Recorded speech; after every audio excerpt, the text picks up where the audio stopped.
Olá, você está no canal Os Federais do Ensino. Papo Trânsito e o papo de hoje é sobre um tema que, olha, gera muita dúvida e pode causar uma dor de cabeça daquelas: a responsabilidade do proprietário de um veículo.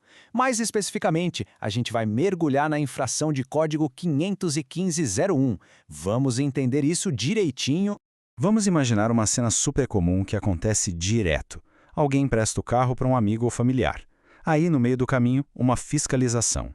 O agente de trânsito pega a CNH e vê aquela observação. Obrigatório o uso de lentes corretoras. O problema? A pessoa ao volante está sem óculos. E agora, hein? A culpa é de quem? Do motorista que esqueceu os óculos ou do dono do carro que emprestou? Pois é, a resposta para essa pergunta está numa infração bem específica pensada justamente para uma situação como essa. Vamos entender o que a legislação diz sobre o Código 515.01, que trata exatamente da responsabilidade do proprietário.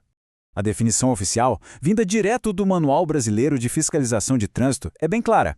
A infração é permitir posse e condução do veículo a pessoa sem usar lentes corretoras de visão quando exigido. A gente precisa prestar muita, mas muita atenção na primeira palavra, permitir.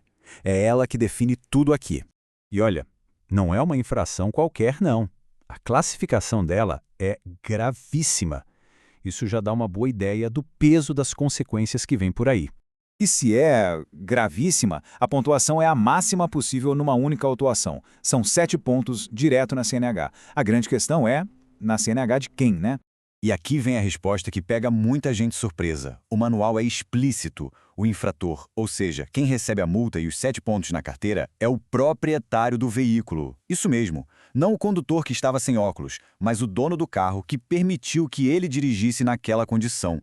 Então, só para resumir as consequências para o proprietário, a gente está falando de uma infração gravíssima que acarreta uma multa pesada, 7 pontos na CNH e ainda por cima a retenção do veículo. O carro só sai de lá quando aparecer um condutor devidamente habilitado e em condições de dirigir. Tá, tudo bem, mas o que exatamente a lei quer dizer com permitir? Parece uma palavra simples, mas existe uma diferença gigantesca entre permitir e entregar. Entender essa distinção é o que vai definir se a infração é do proprietário ou de outra pessoa. A diferença toda está na presença ou não do dono do carro. A infração 515.01, essa que pune o proprietário, só acontece na conduta permitir. E quando é que isso ocorre? Quando o proprietário está ausente na hora da abordagem. Se ele estivesse presente no veículo, a conduta seria entregar. E aí, meu amigo, o enquadramento da infração mudaria completamente. E para não deixar nenhuma dúvida no ar, o próprio Manual de Fiscalização crava isso. A definição é bem objetiva. A conduta permitir se caracteriza pela ausência do proprietário junto ao condutor. Simples assim, preto no branco. E para deixar tudo ainda mais claro, o manual também faz questão de listar as situações em que este código específico, o 51.15.01, não deve ser aplicado. Isso ajuda a gente a entender direitinho os limites de cada infração. Vamos dar uma olhada nesses casos.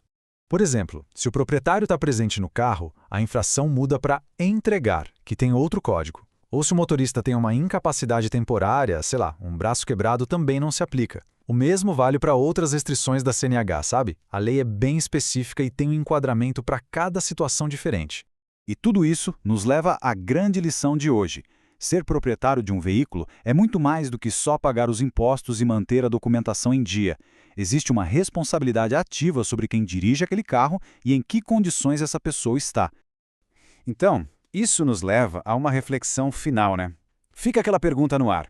Ao entregar as chaves do carro para alguém, existe a certeza de que essa pessoa está cumprindo 100% das exigências da CNH dela? Como a gente viu aqui, a responsabilidade pode sim acabar sendo de quem nem estava no volante. Federais do Ensino, um papo melhor para um mundo melhor. Este conteúdo foi produzido por J. Nascimento. Se este papo foi útil, deixe seu like e siga as nossas redes sociais. O e-mail é federaisdoensino.papodetrânsito@gmail.com.